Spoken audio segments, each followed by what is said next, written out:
ये वीडियो देखना आपके लिए उतना ही ज़रूरी है जितना सांस लेना। हमारे आज के दर्शक हैं वो एम.कॉम उन्होंने किया हुआ है, इंस्टाग्राम पे फॉलो करके उन्होंने हमें पर्सनली मैसेज किया कि पंडित जी मैंने एम.कॉम किया हुआ है, बड़े अच्छे से मैं मैनेजमेंट का और मैं फाइनेंशियल मैनेजमेंट बड़े अच्छे से जानता हूँ। सीए के अंडर उन्होंने बड़ा अच्छा टाइम व्यतीत किया है, बड़ी बड़ी बैलेंस शीट और बहुत बड़े बड़े बिजनेस के फाइनेंशियल चीज़ें उन्होंने बड़े अच्छे से स्टडी की हैं। तो उन्होंने हमें पूछा कि कुछ समय उन्होंने अपना काम किया और कोरोना के टाइम में उनका काम ख़राब हो गया। बड़ा कुछ करने के बावजूद आज वो कर्जे के तले दबे हुए हैं। तो ऐसे कौन से ग्रह हैं जिनकी वजह से उनको ये समस्याएं आई हैं? तो देखिए, हमने उनकी कुंडली का विश्लेषण किया। ठीक है, नॉलेज इकट्ठी करना, उसके बाद उस नॉलेज को अच्छे से यूटिलाइज़ करना बहुत अच्छी बात है। पर मैं एक चीज़ जानता हूँ कि कई बार आपके ग्रह इतने ज़्यादा ख़राब होते हैं, आप जितने मर्जी इंटेलिजेंट हैं, आपको समस्याओं का सामना करना ही पड़ेगा। उनकी डेट ऑफ बर्थ है 1985 और जब उन्होंने अपना काम शुरू किया उस समय उनको षष्टेश की दशा लगी है। षष्टेश छठे घर के स्वामी, कुंडली में छठे घर के स्वामी होते हैं षष्टेश, और उनको रोगेश या फिर ऋणेश, ऋण स्थान के स्वामी भी कहते हैं। उनकी दशा उनको लगी। उन्होंने क्या किया, जो उनके पास कुछ एक सेविंग्स थी उसको उन्होंने बिजनेस में लगा दिया और बिजनेस धीरे धीरे चलने लग पड़ा। बीच में कोरोना टाइम आ गया जिसमें उनको बहुत सारा लॉस हुआ। 1.5-2 साल उनका काम ठीक से नहीं चला। उसके बाद उन्होंने लोन लिया। लोन लेने के बाद उनकी दशा सही नहीं हो पाई, उनका सिबिल ख़राब हो गया। उसके बाद उन्होंने प्राइवेट लोगों से लोन लिया।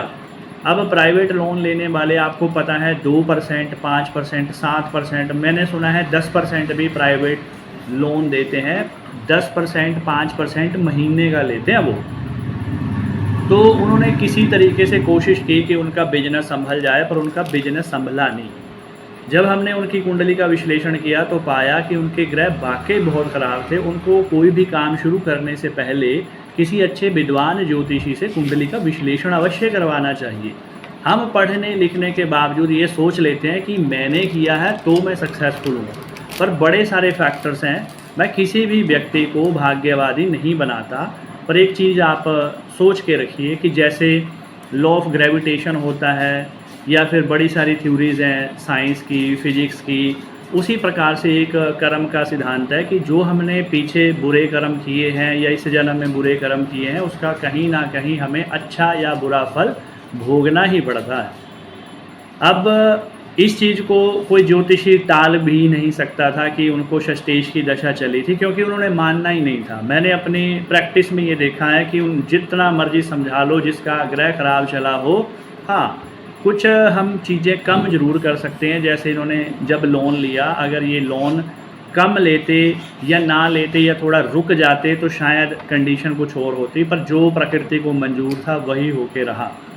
कुंडली के अनुसार हमने इनको कुछ एक उपाय बताए और थोड़ा सा धैर्य रखने के लिए कहा।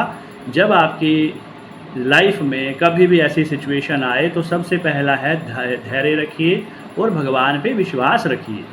आज की कंडीशन उनकी ऐसी है कि उनको हर महीने लगभग 38,000 EMI में ही देना पड़ता है, और EMI कुछ प्राइवेट लोगों की है और कुछ सरकारी बैंक्स की है।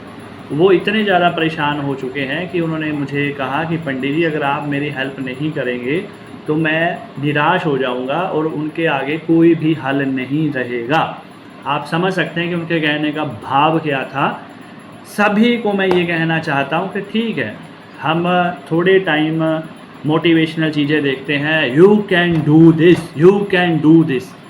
तो भाई उसके अलावा ना प्रकृति के बहुत सारे ऐसे नियम हैं जिनको आप तोड़ नहीं सकते। थोड़ी देर की मोटिवेशन के चक्कर में आप अपनी ज़िंदगी से खिलवाड़ मत करें। काम करें पर अपनी कैपेसिटी के अनुसार करें। आज की ये कंडीशन है कि उनको एक लोन चुकाने के चक्कर में दूसरा लोन लेना पड़ा, दूसरे लोन को चुकाने के चक्कर में तीसरा लोन लेना पड़ा, और वो आगे से आगे लोन लिए जा रहे हैं। अब इन लोन से बचने के लिए क्या करना चाहिए? पहली बात कि उनको अपनी सेल्स पे पूरा फोकस करना चाहिए। उनके बुध मृत हैं, तो इसका मतलब है कि कहीं ना कहीं उनकी बुद्धि शक्ति कमज़ोर है, वाणी शक्ति में कमज़ोरी है।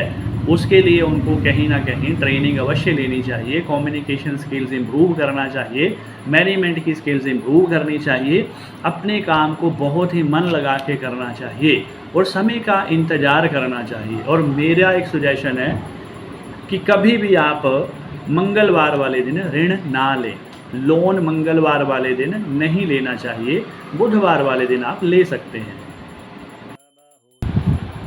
और जब आपको ऐसा लगे कि आप बुरी तरह से फंस चुके हैं तो सबसे पहला कार्य आप करिए कि आप एक्सरसाइज योगा अवश्य करिए। आपकी सेहत का आपको ख्याल रखना सबसे ज़्यादा ज़रूरी है। सेहत अच्छी रहेगी तो ही आप ऋण या लोन चुकता कर पाएंगे। दूसरे नंबर पे आपको अपने फैमिली मेम्बर्स के साथ बना के रखनी चाहिए। दूसरा घर धन भाव होता है, धन भाव के साथ वो कुटुंब का भी होता है, अपने फैमिली मेम्बर्स के साथ बना के रखिए। तीसरे नंबर पे आपको ध्यान रखना है कि अपने भाइयों के साथ, पड़ोसियों के साथ पूरी तरह से बना के रखिए। अगर आपने पड़ोसियों से कहीं बाई चांस धन इत्यादि लिया है, लोन या ऋण लिया है, तो उनके साथ भी बना के रखिए। माता का पूरी तरह से सम्मान करिए। मामा पक्ष, मासी पक्ष, बुआ पक्ष सबका सम्मान कीजिए। पत्नी का आदर कीजिए। पत्नी घर की लक्ष्मी होती है। अगर आप ऋण से ग्रसित हैं तो पत्नी की बेइज्जती मत करिए। पिता का पूरी तरह से सम्मान करिए। और जितने भी राज्य अधिकारी हैं, बैंक के मैनेजर्स हैं, बैंक के अधिकारी हैं, उनसे प्रेम पूर्वक वार्तालाप करिए। अपनी सोर्स ऑफ इनकम बढ़ाने पे ज़्यादा फोकस करिए, ना कि ऋण सोचेंगे तो ऋण बढ़ेगा, सोर्स ऑफ इनकम बढ़ाने की सोचेंगे तो सोर्स ऑफ इनकम बढ़ेगा। खर्चों पे थोड़ी सी लगाम लगा कर रखिए। कुछ एक ऐसे खर्चे होते हैं जो हम एक दूसरे को दिखाने के लिए कर देते हैं, उनसे बचिए। पहले ये सोचिए कि मैं रोटी, कपड़ा और मकान तक सीमित रहूँगा, उसी के ऊपर खर्चा कीजिए और बचत करने की कोशिश कीजिए। इसके साथ आध्यात्मिक रूप से अगर आप उपाय करना चाहें तो अपने गुरु मंत्र का नियमित रूप से जप करिए। ध्यान रखिए, गुरु मंत्र के साथ गायत्री मंत्र करना बहुत ज़्यादा ज़रूरी है। छोटे छोटे उपाय जैसे भोलेनाथ पे बुधवार वाले दिन मूंगी की दाल चढ़ाना या फिर शिवलिंग पे जल चढ़ाना, ये छोटे छोटे जो उपाय आपको लगते हैं ये अवश्य करते रहिए।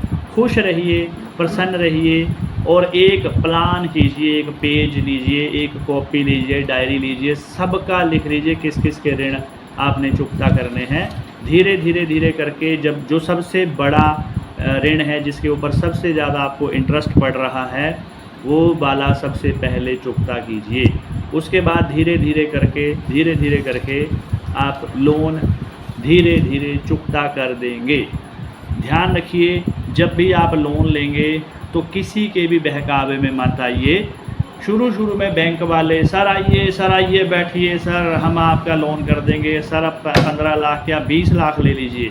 जब आदमी ऐसी कहीं सिचुएशन में फंस जाता है तो बैंक वाले क्या कहते हैं, सर ये तो आपको करना ही पड़ेगा। किसी के भी प्रलोभन में मत फंसिए, ऋण के जंजाल में तो कभी मत फंसिए।